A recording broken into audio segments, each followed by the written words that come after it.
ప్రియమైన సహోదరి సహోదరులందరికీ మరొకసారి ఉదయకాలపు శుభాలు తెలియజేస్తున్నాం. మానవులుగా మనందరం కూడా చాలా వరకు దేవుని యొక్క అస్తిత్వాన్ని, దేవుడు ఉన్నాడనే విషయాన్ని మనం నమ్ముతూ ఉంటాం. ఏదో కొద్దిమంది నాస్తికులుగా ఉండొచ్చు, కొంతమంది సహోదరులు. కానీ ఎక్కువ శాతం మనం మరి దేవుడు ఉన్నాడని, మరి ఆయన అద్భుతమైన కార్యాలు చేసేవాడని మనం అందరం విశ్వసిస్తూ ఉంటాం. దేవుని యొక్క కార్యాలు మరి చాలా ఎక్కువగా మనం ఎక్కువ సంఖ్యలో ఉన్నట్టుగా మనం చూస్తాం. చాలా మందికి ఈ విషయం తెలీదు. దేవుడు నాకేం చేశాడని అనుకుంటారు సింపుల్గా. కానీ విషయం ఏంటంటే దేవుడు చేసిన కార్యములు ఎన్నెన్నో విధములుగా ఉన్నవని దేవుని వాక్యం చెప్తా ఉంది. కానీ ఒక 2 కార్యాలు నేను మీకు జ్ఞాపకం చేస్తాను. దేవుడు ఏ పని చేసినా ఊరికే ఏదో ఒక వర్గం గురించి లేదా ఒక జాతి గురించి, ఒక కులం గురించి, ఒక మతం గురించి కాకుండా సార్వత్రికంగా భూమి మీద ఉన్న మనుషులందరి వరకు ఆయన చేస్తారు. ఆయన కారణం ఏంటంటే దేవుడు మనందరికీ తండ్రి అయి ఉన్నాడు. ఒక తల్లి ఎంతో కష్టపడి వంట వండింది అనుకోండి, ఎవరికి వంట అంటే ఇంట్లో ఉన్న బిడ్డలందరికీ.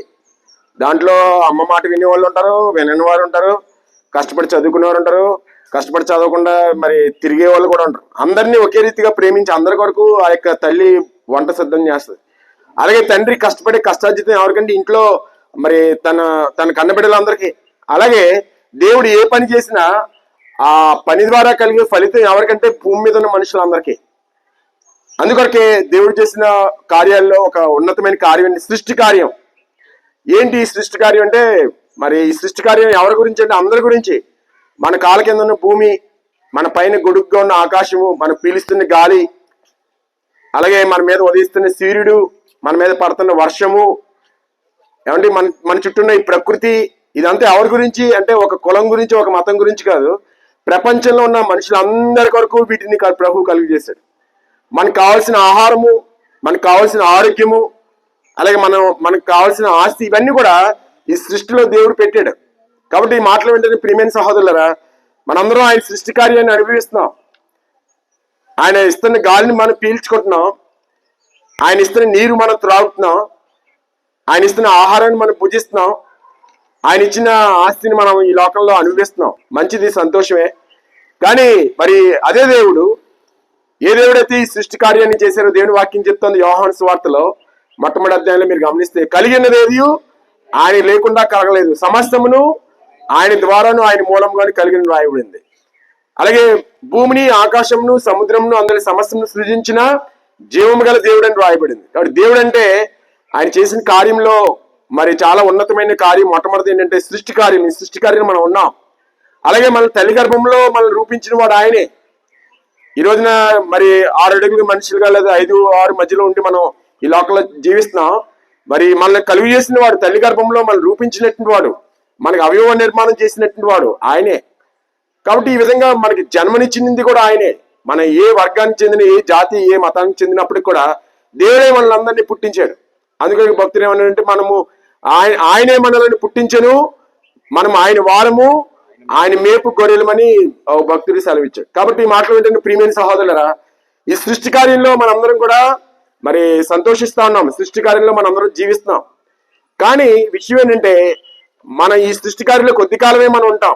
మనకు కనబడుతున్న ఈ యొక్క పంచభూతములు, లేకపోతే మనం అనుభవిస్తున్న ఈ యొక్క ఆరోగ్యము, ఆస్తిపాస్తులు, మనం తింటున్న ఆహారము కొద్ది కాలమే. మరి ప్రతి ఒక్కరి జీవితంలో కొద్ది కాలమే. కానీ మరి అదే దేవుడు, ఏ దేవుడైతే ఈ సృష్టి కార్యం చేశాడో అదే దేవుడు మరొక ఉన్నతమైన, మహోన్నతమైన కార్యాన్ని చేశారు. అదేంటంటే రక్షణ కార్యం. ఈ రోజున ఇక్కడ ఈ మాటలు వెంటనే మీరు ఈ యొక్క రక్షణ కార్యం గురించి తెలుసుకోవాలని ప్రభుపేట తెలియజేస్తున్నాం. ఏంటి ఈ రక్షణ కార్యం అంటే, దేవుని వాక్యం చెప్తా ఉంది, పాపం వల్ల వచ్చే జీతము మరణము అని దేవుని వాక్యం రాయబడింది. అంతేకాకుండా ఏ భేదము లేదు, జాతి, మత, కుల, భాషా భేదం లేదు, ఏ భేదం లేదు.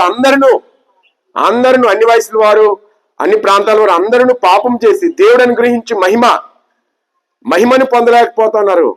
దేవుడు అనుగ్రహించే స్వర్గాన్ని, దేవుడు అనుగ్రహించే నిత్య జీవాన్ని, దేవుడు అనుగ్రహించే నెమ్మదిని మనం పొందలేకపోతున్నాం అంట. ఈ లోక సంబంధంగా అన్ని సమకూర్చుకొని ఈ లోక సంబంధమైన సృష్టికారులు మనం సంతోషంగానే ఉన్నాం. కానీ దేవుడు అనుగ్రహించే మహిమ, దేవుడు అనుగ్రహించబోయే నిత్య జీవాన్ని మనం పొందలేకపోతుంది. కారణం ఏంటంటే పాపం వలన, పాపాన్ని బట్టి, మన యొక్క జన్మ కర్మ పాపం బట్టి మనం దేవుడు అనుగ్రహించి మహిమను పొందలేని స్థితిలో మనం ఉన్నాం. కాబట్టి ఈ మహిమను పొందలేని స్థితి నుంచి మహిమను పొందే స్థితిలోనికి తీసుకుని వెళ్ళడాన్నే రక్షణ కార్యం అంటారు. ఈ రక్షణ కార్యం మనుషుల వల్ల కలిగింది కాదు, అమ్మ నాన్నల వల్ల కలిగింది కాదు, ప్రభుత్వాల వల్ల కలిగింది కాదు, కానీ దేవుడే ఈ రక్షణ కార్యాన్ని మరి చేశారు.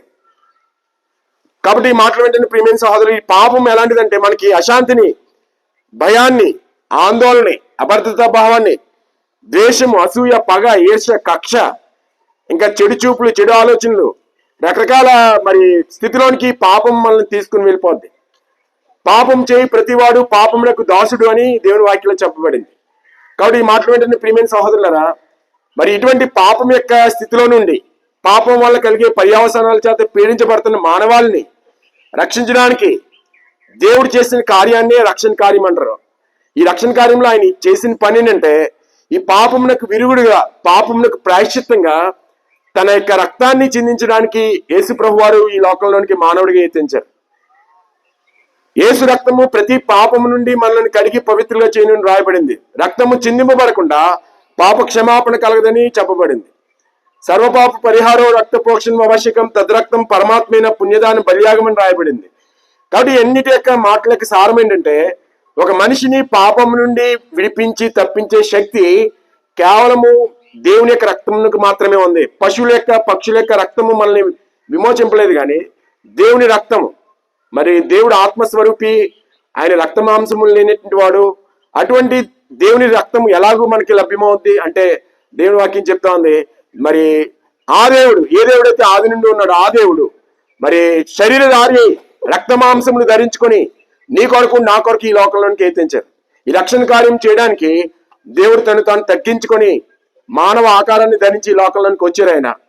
ఆయన పేరు యేసు. యేసు అనగా రక్షకుడు. తన ప్రజలను వారి పాపముల నుండి ఆయనే రక్షించును.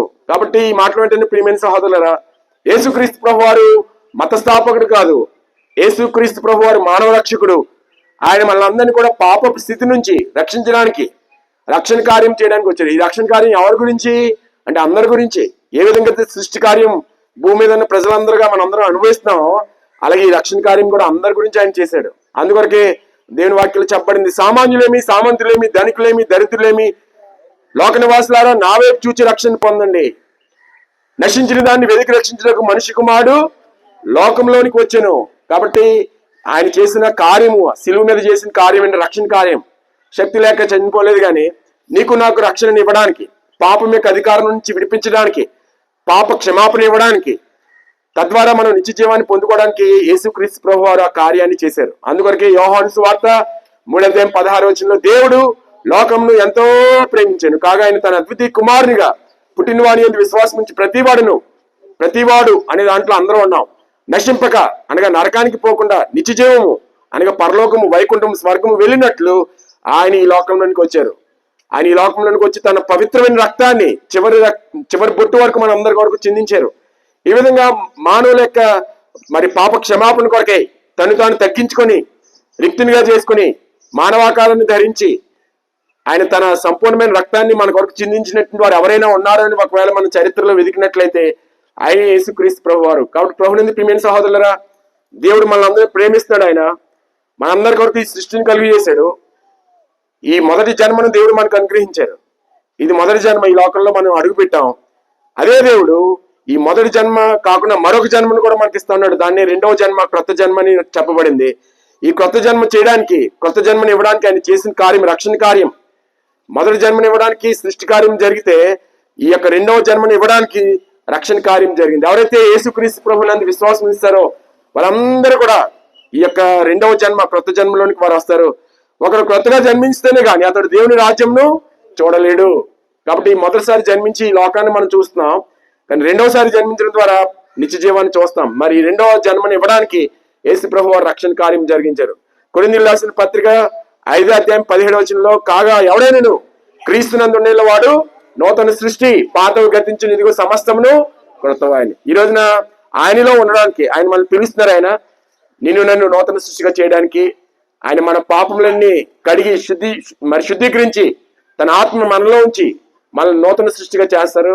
మరి ఈ విధంగా చేయగలిగిన శక్తి గల దేవుడు యేసుక్రీస్తు ప్రభు వారు మాత్రమే. అందువరకే అపోస్తలుల కార్యంలో 2వ అధ్యాయం 4వ అధ్యాయం 12వ వచనంలో ఎవని వలన రక్షణ కలగదు, ఈ నామం వల్లనే మనము రక్షణ పొందవలెను. యేసుక్రీస్తు ప్రభు వారి నామంలో మరి రక్షణ ఉంది. అంతేకాకుండా హెబ్రీయులకు రాసిన పత్రిక 2వ అధ్యాయం 3వ వచనంలో ఎంత గొప్ప రక్షణను మనం నిర్లక్ష్యం చేసిన ఎలాగో తప్పించుకుంటాం. కాబట్టి ఈ రక్షణ అనేది చాలా విలువైంది. సృష్టి కార్యం ద్వారా కలిగిన మేలు కంటే రక్షణ కార్యం ద్వారా కలిగిన మేలు ఎంతో ఉన్నతమైంది. కాబట్టి ఈ రోజున ఈ మాటలు వెంటనే మీరు ఆలోచించేయండి. ప్రభు అనుగ్రహించే రక్షణ, పాప క్షమాపణ, పరిశుద్ధమైన జీవితం మీరందరూ పొందాలని కోరుతున్నాం. దీని గురించి కొద్ది సమాచారం మాత్రమే, సమయభావాన్ని బట్టి కొద్ది చెప్పాము. ఇక్కడ సముద్రంలో నీటి బుట్ట ఎంతో నేను చెప్పిన సమాచారం అంతా. ఇంకా తెలుసుకోవాల్సింది అనేకమైనది ఉంది. కాబట్టి మీకు ఏమైనా పుస్తకాలు ప్రేమతో చదవండి. అలాగే పరిశుద్ధ గ్రంథం ప్రపంచంలోకెల్లా ఎక్కువ భాషల్లో తర్జుమా చేయబడి ప్రతిరోజు కోట్లాది మంది చేత చదవబడుతున్న ఏకైక గ్రంథం బైబిల్ గ్రంథం. ఇది మత గ్రంథం కాదు, ఇది మానవులకి దేవుడు రాసిన ఒక ప్రేమతో రాసిన ఒక ఉత్తరం లాంటిది. ఈ లోకం నుండి పరలోకానికి ఎలాగ వెళ్ళాలి, ఈ లోకంలో మంచి వ్యక్తులుగా మనం ఎలా జీవించాలన్న విషయాలన్నీ కూడా పరిశుద్ధ గ్రంథంలో రాయబడ్డాయి. వీటిని మీరు సంపాదించి చదవండి. మీకు ఒకవేళ దేవుని గ్రంథం, పరిశుద్ధ గ్రంథం మీకు కావాలనుకుంటే మీరు మమ్మల్ని సంప్రదించవచ్చు. తక్కువ వేళకి ఇవి అందుబాటులో ఉన్నాయి. అలాగే మరింత సమాచారం కొరకు మన ప్రక్క వీధిలోనే జే రామారావుపేట నొన్నగుప్పల వారి వీధిలో ఉన్న హౌస్ ఆఫ్ జీసస్ యేసు మందిరం తరపున మీకు ప్రత్యేకమైన ఆహ్వానం తెలియజేస్తున్నాం. ఈ సువార్త ఆ యొక్క సంఘం ద్వారా మీకు ఇక్కడ వినిపించబడతా ఉంది. మరి సంఘానికి వచ్చే బిడ్డలు ఈ వీధిలో మరి కొద్దిమంది ఉన్నారు. సహోదరులు జనార్దన్ రావు గారు, అలాగే జగన్నాథరావు గారు, అలాగే సహోదరులు రాజు గారు, అలాగే అకుల ప్రిస్కిల్ల గారు మరి ఉన్నారు. మీరు వారిని సంప్రదించవచ్చు. మిమ్మల్ని అందరినీ దేవుని సన్నిధికి ఆహ్వానిస్తున్నాం. దేవుడు మిమ్మల్ని మీ కుటుంబాన్ని నిండుగా దీవించిన గాక. మరి ఆయన విలువైన శ్రేష్టమైన రక్షణ మీకు దేవుడు అనుగ్రహించిన గాక. అటువంటి కృపలోనికి దేవుడు మళ్ళీ అందరినీ ఆకర్షించింది కాక. చిన్న ప్రార్థన మనం చేసుకుందాం. మరి దయతో మీరు ఉన్న స్థలాల్లో కళ్ళు మూసుకోండి. చిన్న ప్రార్థన మనం చేద్దాం.